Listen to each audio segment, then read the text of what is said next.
Good afternoon, butterflies. This is the Awakened Butterfly, and I am back with another video. If this is your first time coming across my channel, please stay for this entire video. And if you enjoy the content, please don't hesitate to like and subscribe. Welcome and welcome back to my day ones and newcomers. I really appreciate all the love and support that I have been getting from you guys. It really means a lot to me. Today guys, we're going to get straight into it. I have something very important that I would love to talk about with you guys today.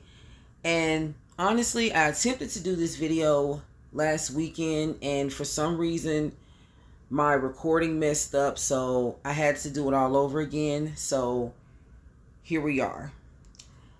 And I'm actually glad that I'm able to do it over again, because it gave me a chance to go back and add some more important points that I wanted to discuss with you guys today. So as you can tell by the title, we will be discussing the dangers of joining fraternities and sororities. And we will also be discussing hazing rituals and the dangers of those as well. I felt like this video couldn't come at a better time, because I know that this is around the time that many teenagers from all over the world will be enrolling in colleges. And many of them will also have the hopes of being a part of some sort of popular fraternity or sorority. So I really hope that this video reaches who it needs to reach. And with that being said, I'm going to go ahead and get into this video. Shout out to theguardian.com, CNN.com, and Wikipedia.com, and also Atlantic.com as my credible sources. Guys, there are many types of fraternities and sororities, with the sorority life fostering sisterhood and the fraternity life fostering brotherhood. These college-based organizations are different when pertaining to the regulations, governing, and membership structures, which means that each one have their own different strategies and initiation processes, but they're all considered as Greek life. And Greek life is when a group of college students are a part of an exclusive fraternity or sorority. And this has been going on for many years, and it takes back from the times of Hellenization, when people who were not actually a part of the Greek culture adopted their religion, language, and identities. And there are many popular, these groups are popular for their exclusive high levels of initiations. Many people will go through high lengths to be a part of these organizations, because they feel that it will up their social status, it will up their career status, just them as an overall person. They feel like they will be seen as someone of importance because of what they're a part of. And there are many organizations, with the Divine Nine being very popular amongst many, which is the African American Greek letter organization. And as I said before, all of these things are in relation to Hellenization, adopting the Greek culture, which took place before Christ. And this is around the time where a lot of gods and goddesses considered as sun gods were being worshipped. And this is also a part of the development of paganism, which is why a lot of these holidays, such as Christmas, Thanksgiving, and New Year's, are celebrated. As we all know, these holidays are not of the Most High, and there is a lot of witchcraft associated with these paganistic holidays. And around the time before Christ, when these holidays were celebrated, there were also a lot of heavy alcohol usage and sex rituals that took place. And there were also a lot of sacrifices of many people's firstborn son to the sun gods, when all in actuality, guys, it was really a demonic entity that was operating through these people that they were worshiping. It was a lot of witchcraft taking place. And these sororities and fraternities are referred to as Greek life, And it's not just for the high level authority and reputation, but it's also for the dangerous and humiliating rituals that take place behind the scenes. And the ritualistic initiation process that I am speaking on is called hazing. And during the hazing process, there's certain acts that must take place with a lot of instructions being given from the original members to the newcomers who are hoping to be pledged into the organization. And many college students at this time are being humiliated and assaulted. And many have even met their demise during this process in an attempt to prove their worthiness of being a member. And honestly, guys, you know, I really feel that these type of things are overlooked, because there are also a lot of parents who were a part of these fraternities, and they also want their children to be a part of them as well. And even though they have experience and are very aware of the dangerous hazing rituals that take place, they don't care if their children have to endure those things, as long as they can become a part of the organization and keep the family legacy going. And I feel that that is very selfish at the end of the day, because hazing is very dangerous. It's an intentional and risky act committed by the student given instructions from the members of a higher authority. And there are two things that take place during these different acts. Although different acts, they all sum up to two things that, well, I would say two main motives behind all of the various acts. And one is the act must be in relation to the initiation to maintain membership. And this means that if someone is already a member, they too may have to also undergo humiliation rituals from time to time in order to maintain their status in the organization. The second thing that may happen is the act must be in relation to a substantial risk of physical harm, injury, and mental harm as well. So this would include physical harm as well as psychological torture. And this is known as a breaking and conditioning process. It's breaking the members in, letting them know that they must go through all of these type of things if they want to even be considered as a member. And yes, I said considered because although many have went through these things, they may still not be chosen to be a member. So it's like they went through all those things for no reason at all. I'm going to discuss a couple of hazing examples with you guys. And number one is capturing or kidnapping. This is what the new members that are being initiated have to do. They may have to kidnap someone random on college campus, or another member from another organization. They may have to undergo some type of sexual assault, or also undergo some type of sexual activity with another member as a part of an initiation process. There's also physical abuse that takes place. There's paddling that takes place, and whipping during these processes of being initiated. And one popular initiation process is being forced to consume any food or liquid. And it's going to be a gross combination of foods. Things like dog food or dirt. You know, things that you wouldn't even think about eating are some of the things that they would have you to consume. And this also includes large consumptions of alcohol. These things bring psychological and physical torture upon the person who's being initiated. And it brings me to discuss a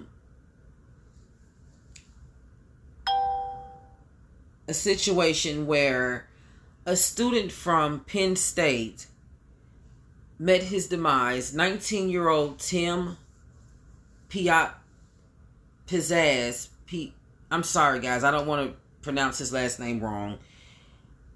But he was a student at Penn State. He was 19 years old, and he was auditioning. I don't want to say audition. I meant to say pledging. This is very sad, guys. He was pledging to be a part of a fraternity at Penn State University. And during this pledge, he had to go through something called the gauntlet, where he had to consume a combination of vodka, wine, and beer, high levels of it, on an empty stomach. And this was all to be a member of Beta Theta Phi. It was said that he was also under antidepressants at the time. So this really threw him off, and his members waited 12 hours before they called help. During this time, he was unconscious and he suffered many head injuries because he was trying to come to his own aid and he was trying to get on his feet. And during this process, he fell down a flight of stairs and he took a major spleen and head injury. At this time, no one took the time out to try and call the ambulance or anything. No one tried to come to his aid. Instead, they just laid him on a couch, and video footage showed them poking him to see if he was still conscious, because he had seemed to be falling in and out of consciousness from the head injuries. And guys, this is very sad. Eventually, these guys were sentenced years later, in 2019, for the demise of this college student. And it's very sad because it makes you wonder what's really going on spiritually with these pledges that are taking place. There's one thing for someone to be initiated into something, and it's another thing for it to become so dangerous that a person's health and just overall well-being is put into risk. And there's also higher forms of hazing where a person has to do intense physical exercises all the time. They're put into restricted communication and isolation from their family members. They also may have to do humiliation, many humiliation rituals, such as greeting other members in a certain manner every time they see them. They may be awakened by a member of higher authority screaming and yelling at them. They may even have to go through that in a lineup, being belittled in front of everyone. They may have to wear revealing clothing. I mean, all the things that has to take place in order to be a member. It just makes you wonder if it's even worth it. I feel that these things could have a long-term effect on someone. And I also feel that there's a lot of witchcraft involved, especially when you think about the things that the paddling, the branding. Many people have to go through branding, getting the sorority or fraternity logo burnt onto their bodies. To me, I feel like this is humiliation and torture. And, to some, they may feel like, it's okay. It's just something that you have to go through. It's worth it. But I don't see it as being worth it. What I see is a lot of witchcraft taking place. If you look at a lot of the hand symbols that are being used, a lot of the dances that take place, how they connect their bodies together. I don't know about anyone else, but to me, it just seems a little demonic. It seems a little off to me. It seems like right there a ritual is taking place when they do these sort of things. Even from a lot of the noises that they make, a lot of the sound effects from their mouth, a lot of the hand language. They actually throw up. I see a lot of sororities and fraternities, one of their hand signals, they're actually throwing up the 666, mark of the beast sign. They're throwing up the pyramid sign. A lot of people may not look at that as being demonic, but it most certainly is. And I also want to shed light on the relation to these sororities and fraternities to the Freemasonry. A lot of these rituals that take place are somewhat in relation to a lot of the rituals that take place in the Freemasonry. And the darkness behind all of this is the pain and humiliation and, many meeting their demise. Research shows that within over the past few years, over 60 young men has met their demise during an hazing ritual. This is not a coincidence. There's something dark and demonic behind these things. And I feel like it needs to be looked into, because and what I mean by being looked into, I mean spreading awareness, letting our children know that these things that they want to endure in order to be a part of these organizations are demonic. And I feel like these things create spiritual soul ties. Very dark spiritual soul ties at that. And I'm going to talk to you guys about an initiation ritual that took place at a Masonic lodge, where a fellow member loaded a gun into one pocket and loaded another gun into the other. And one gun was filled with blanks and one was filled with real bullets. And they were assuring the member that they were safe and they didn't have anything to worry about. That this was just an initiation ritual. And they said that the ritual was to ensure trust between the newcomer and the fellow member. Meaning that the fellow member was trying to see how much the newcomer trusted him. During this process, the fellow member pulled the gun that had the real loaded bullets and shot the initiating member. When they appeared in court, it was said that they were in their Masonic attire and they got off on the charges. They had many people standing behind them, saying how much of an upstanding, honest citizen that they were, and how they do things to help out the community, and how there's no way that he intentionally meant to do this. But in all actuality, I see that as a sacrifice. And a lot of people may not like to talk about these kind of things, but just last summer, TSU had 2 reported suicides from students on campus. Guys, this stuff is not a coincidence. These are actual sacrifices that are taking place.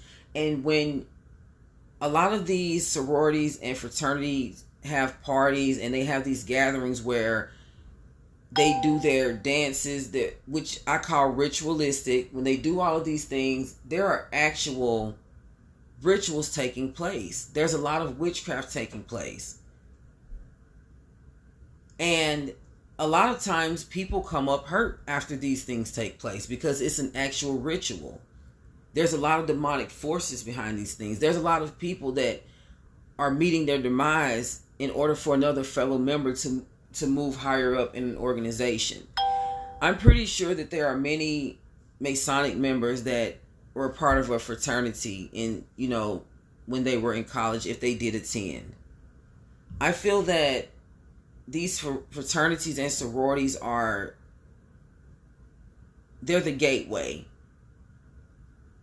to a bigger organization, which it has been said that they already have a connection. Many guys, these Divine Nines and all these other sororities and fraternities, they are Freemason.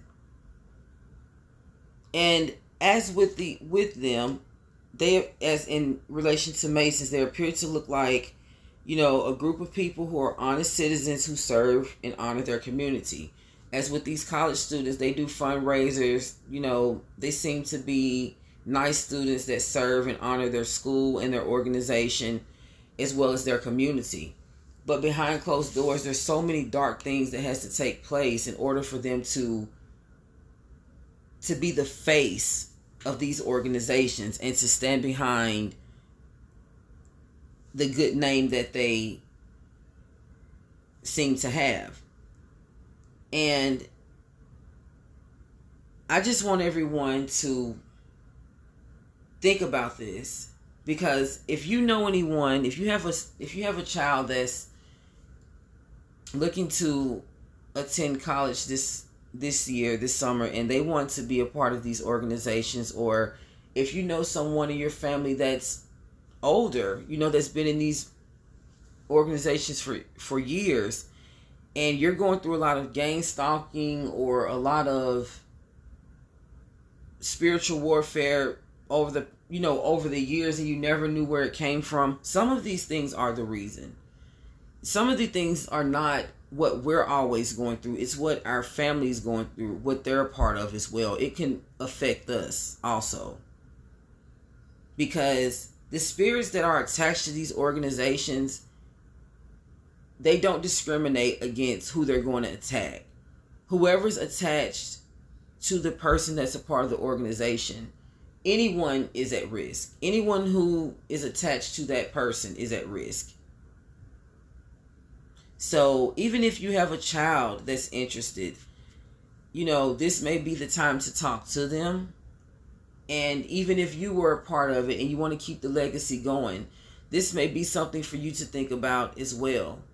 Do you want to continue, and do you want your child to be a part of it? Because you know what you had to undergo in order to be what you are. So it's just the question of, do you want your child to go through it as well? And I promise you this, guys, whoever's been a part of this for years, I promise you they now see the darkness behind it, but they feel that they've come too far. And many are okay with it because they like, you know, they like the high standard that it holds. So it's okay with them. So I just want everyone to think about joining organizations, period. You know, just do your research. See what it's about. See what these people are about. Because once you're in, there's no turning back. And you don't want to get into something and you don't know what it's really about, and then you find yourself stuck in a situation. 1 Corinthians chapter 15 verse 33 says, "Do not be misled. Bad company corrupts good character." So sometimes you can get into these things thinking you're dealing with good people, and once you see the darkness behind it, you're in too deep to turn back. And I'm sorry, guys, I said that wrong. It's misled. I don't know how I mispronounced that word. Do not be misled. Bad company corrupts good character. And this is for any college student out there. If you may run across this video and you may want to impress your parents because they are a part of these Divine Nine organizations, and you want to be a part of one to continue on your family legacy and make your parents proud, don't be misled. Bad company corrupts good character.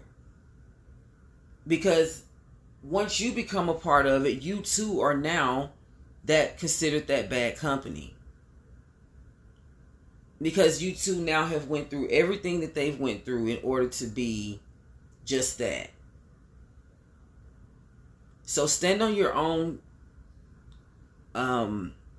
morals and beliefs, and don't be misled by anyone. Do what you feel is right. Do what you feel that the Most High Yahweh would want you to do.